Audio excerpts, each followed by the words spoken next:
Bismillahirrahmanirrahim. Assalamualaikum warahmatullahi ta'ala barakatuh. Alhamdulillah Rabbil Alamin. Wassalatu wassalamu ala asyrafil anbiya wal mursalin wa ala alihi wa sahbihi ajma'in.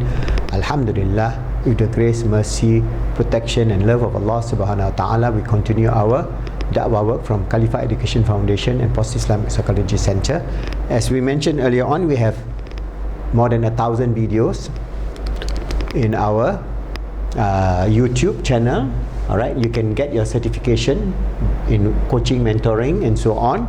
And I have given you the idea of how we as Muslims understand this purpose and meaning in life in terms of the Islamic integrated concept of existence, and this is very scientific also. So in terms of how our personality, how our wellness, our psychology, our well-being and everything in terms of all this aspect I have explained to you, we have to understand that. Alright, so I've given you the idea, and basically when we talk about the singularity, we are all connected. The integrated concept of existence in Islam is from the singularity. We already have this entanglement and this Big Bang in terms of all that exists on this earth. That means human beings, birds, bees, minerals, the universe, the stars, everything is connected. So if I'm going to explain to you the connection of everything in this universe is connected, it will take many videos, but I'm going to give you a very simple video by a scientist, an entrepreneur, a brilliant man, Tom Chi. Yeah? So he gave this talk at TEDx, and I'm going to give you his idea of how this universe is connected, how each of us is connected at all levels, and that how we should respect this universe and live within this context of being fitrah, the concept of fitrah within Islam. Even though he's not a Muslim yet, but you can see he understood the traditional spiritual values from the intrinsic nature of wahyu. That means for Muslims we know that, but we can take it from the earlier scriptures and so on. But it is important for us to know that we are all connected. We are living in one universe, one planet. We are living as one humanity, and we should work together to bring peace, happiness, success for all of us with love, mercy, compassion, forgiveness and all the good values that Islam propound in terms of our way of life, this deen.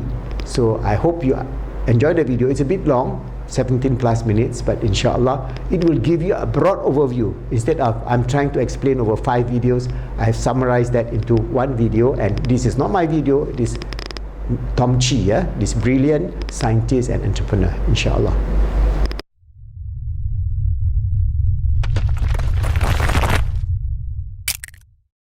Hello,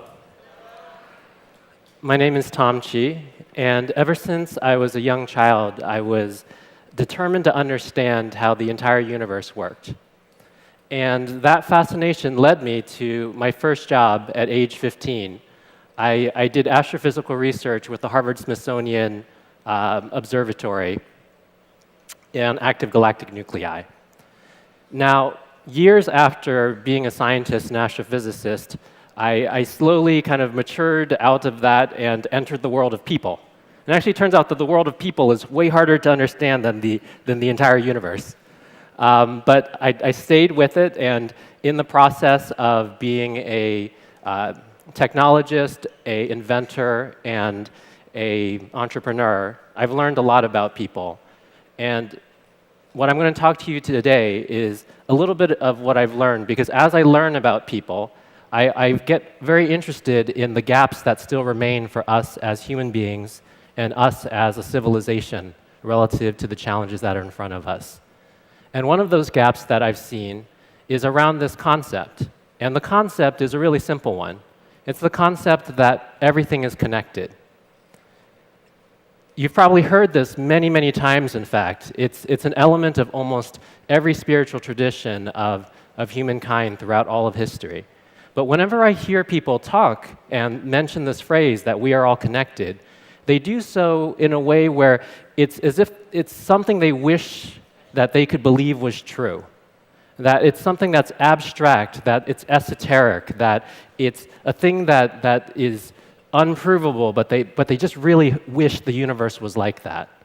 And today I'm here to describe that everything really is connected, and not in some abstract, esoteric way, but in a very concrete, direct, understandable way. And I'm going to do that with 3 different stories: a story of the heart, a story of the breath, and a story of the mind. So let's begin. So all of you in this audience today, your hearts are beating right at this moment. And the reason that your hearts beat is because you need to move this molecule through your blood called hemoglobin. And hemoglobin carries this smaller molecule that's called HemA-B, which is what we see over here. Now, at the heart of HemA-B is a single atom of iron. So in a way, at the heart of our heart is this little iron atom. And this is actually a really essential part of the hemoglobin molecule because this is the thing that allows us to bind oxygen and move that through our circulatory system. But one thing that you may not know is that the only way that iron is created in the universe is through supernovas and through supermassive stars. So the universe started with basically no iron at all: hydrogen, helium, and only through the process of these stars forming, exploding, forming, and exploding was iron able to be created that now courses through each one of our veins. But the story doesn't really end there, because why do stars keep forming? Actually, after a supernova happens, it may be a long time before those gases come back together to form a star. So in order to go understand how this works, we need to understand why stars would form. And even though there's a couple different ways that stars form, one of the most robust is this process: galactic collisions. And these are images from the Hubble Space Telescope, and they show through a series of panels, which are actually different galaxies, because this process takes like 500 million to 1 billion years, different galaxies, what the process of a galactic collision would look like. So across the top, you get the galaxies slowly coming together, and in the bottom 3 frames, you see them smashing into each other and their interstellar gases mixing. And in the process of doing that, they set on fire with new star formation across the entire galaxy and whatever remains after the collision. Now, even here is not the end of the story, because why in the world would galaxies collide? This doesn't seem like a thing that should just happen for no reason. So to understand this, we're going to need to scoot back way, way more. And here we're at the level of seeing about 100,000 galaxies. So last slide, 2 galaxies. This slide, 100,000 galaxies. Every one of these dots here is a galaxy that is in our supercluster. And we're that red dot over there, where it says, "You are here." And these glowing lines are not galaxies. These glowing lines are the trajectories that these galaxies are going to take through gravity over the coming billions of years in this beautiful gravitational dance of all these galaxies swirling together in a gravitational structure that we call Laniakea, which in Hawaiian means the immeasurable heaven. And it's this process, the gravitational dance of 100,000 galaxies swirling together, which drive the process of galaxies colliding, which drive massive star formation, which drive the process of creating the iron that courses through each one of our veins with every heartbeat. And in this way, every one of our heartbeats is connected. Now we're going to move to a second story, and this story is about breath. And taking a deep breath is one of the most simple ways to connect with our own bodies, a deeply grounded, calming breath. But taking a deep breath was not something that was possible on this Earth 3 billion years ago. On this slide, we have the composition of the atmosphere of the Earth during that time period. We had about the same amount of nitrogen, but we had almost no oxygen at all. So you would be taking a breath in vain 3 billion years ago. And we actually had a huge amount of carbon dioxide. And the net effect was an almost inhabitable planet. The only organisms that could exist at that time were single-celled organisms inside of stromatolites and other close spaces. Now, luckily for us, one of those organisms that was alive at this time was something called a cyanobacteria. And that's a picture of it in the background. And this organism has the special trick that we call photosynthesis, the ability to go take energy from the sun and transform carbon dioxide into oxygen.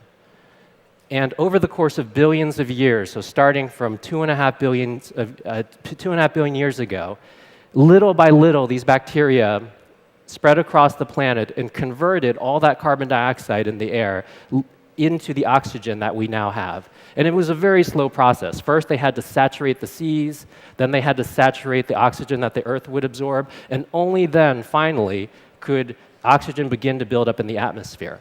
So you see, just after about 900 million years ago, oxygen starts to build up in the atmosphere. And about 600 million years ago, something really amazing happens. The ozone layer forms from the oxygen that has been released in the atmosphere. And it sounds like a small deal, like we talked about the ozone a couple decades ago, but it actually turns out that before the ozone layer existed, Earth was not really able to sustain complex multicellular life. We had single-celled organisms, we had a couple simple multicellular organisms, but we didn't really have anything like you or me. And shortly after the ozone layer came into place, the Earth was able to sustain complex multicellular life. There was a Cambrian explosion of life in the seas, and the first plants got onto land. In fact, there was actually no life on land ahead of that. Another way to go see this is kind of a chart of pretty much most of the animals that you guys are familiar with, and right at the bottom in time is the formation of the ozone layer. Like nothing that you are familiar with today could exist without the contributions of these tiny organisms over those billions of years. And where are they now? Well, actually, they never really left us. The direct descendants of the cyanobacteria were eventually captured by plants, and they're now called chloroplasts.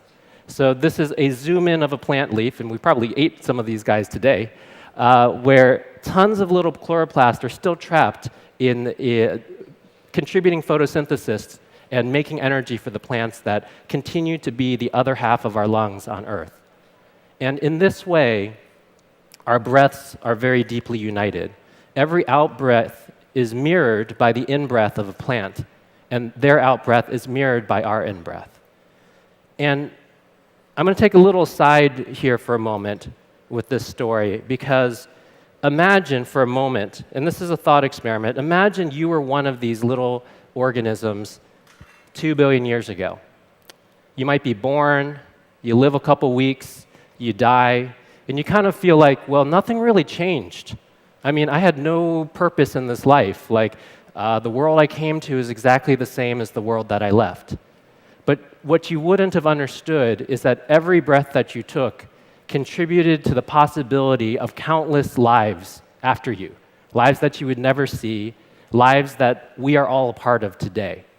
And it's worth thinking that maybe the meaning of our lives are actually not even within the scope of our understanding, because it's true of every one of these organisms, and it may also be true of us.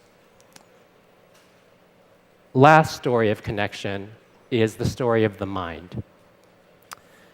And this is not our minds are all connected in some psychic way or some scientifically unexplainable way. I'm going to explain the connection of the mind through the simple story of this instrument. This is a piano, and I have actually a good relationship with pianos. Thanks, Mom. She gave me piano lessons very early. I think you have to if you're Asian. But a beautiful thing about this instrument is it is so nuanced and so textured and so complex, and so much beauty can be created from it that people can make an entire career, they can make an entire lifetime out of playing this instrument. Professional musicians, concert pianists get to know this instrument deeply, intimately, and through it they're able to create with sound in a way that just dazzles us and challenges us and deepens us. But if you were to look into the mind of a concert pianist and you used all like the modern ways of imaging it, an interesting thing that you would see is how much of their brain is actually dedicated to this instrument. The ability to coordinate 10 fingers, the ability to work the pedal, the feeling of the sound, the understanding of music theory, all these things are represented as different patterns and structures in the brain. And now that you have that thought in your mind, recognize that this beautiful pattern and structure of thought in the brain was not possible even just a couple hundred years ago. because the piano was not invented until the year 1700. This beautiful pattern of thought in the brain didn't exist 5,000 years ago. And in this way, the skill of the piano, the relationship to the piano, the beauty that comes from it, was not a thinkable thought until very, very recently in human history. And the invention of the piano itself was not an independent thought.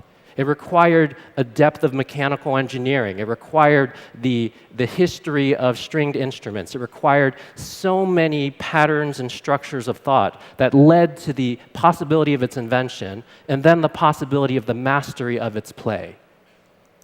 And it leads me to a concept I'd like to share with you guys, which I call the palette of being. Because all of us are born into this life having available to us the experiences of humanity that has come so far. And we typically are only able to paint with the patterns of thought and the ways of being that existed before. So if the piano and the way of playing it is a way of being, this is a way of being that didn't exist for people 5,000 years ago. It was a color in the palette of being that you couldn't paint with. Nowadays, if you're born, you can actually learn this skill. Nowadays, if you're born, you can learn to be a computer scientist, another color that was not available just a couple hundred years ago. And our lives are really beautiful for the following reason. We're born into this life. We have the ability to go make this unique painting with the colors of being that are around us at the point of our birth. But in the process of life, we also have the unique opportunity to create a new color. And that might come from the invention of a new thing, a self-driving car, a piano, a computer. It might come from the way that you express yourself as a human being. It might come from a piece of artwork that you create. Each one of these ways of being, these things that we put out into the world through the creative process of mixing together all the other things that existed at the point that we were born, allow us to expand the palette of being for all of society after us. And this leads me to a very simple way to go frame everything that we've talked about today. Because I think a lot of us understand that we exist in this kind of marvelous universe, but we think about this universe as we're this tiny, unimportant thing. That there's this massive physical universe, and inside of it, there's the biosphere, and inside of that, that's society, and inside of us, well, we're just one person out of 7 billion people, and how can we matter? And we think about this as like a container relationship where all the goodness comes from the outside to the inside, and there's nothing really special about us. But the palette of being says the opposite. It says that the way that we are in our lives, the way that we affect our friends and our family, begin to change the way that they are able to paint in the future, begins to change the way that communities then affect society, the way that society could then affect its relationship to the biosphere, and the way that the biosphere could then affect the physical planet and the universe itself. And if it's a possible thing for cyanobacteria to completely transform the physical environment of our planet, it is absolutely a possible thing for us to do the same thing. And it leads to a really important question for the way that we're going to do that, the manner in which we're going to do that. Because we've been given this amazing gift of consciousness. And because of this gift, we have the ability to deeply understand our connectedness in the way that we haven't seen other animals having the opportunity to do so. And because we can deeply understand our connectedness, we're the ones that have the decision on how we're going to go use that knowledge, how we're going to go use it to build our societies and to shape our lives. I think the reason that all the spiritual traditions have got this concept of we are all connected inside of it is because the societies that actually deeply adopt this idea are the ones that over time deepen their level of consideration, deepen their level of expression, deepen their level of understanding for each other. And this is the reason that this idea pops up over and over at the core of spiritual traditions. And I hope through this talk you see that the reason that it appears at the core of science is it's actually something that is just literally true. of the physical universe at every single level of organization and every single manifestation of matter, energy, and life. So I'd like us all to come together with this knowledge and understand through this truth about how the universe is, that because our hearts, our breath, and our mind are connected in this way, we need to challenge ourselves to understand what it means to live from this truth. Thank you.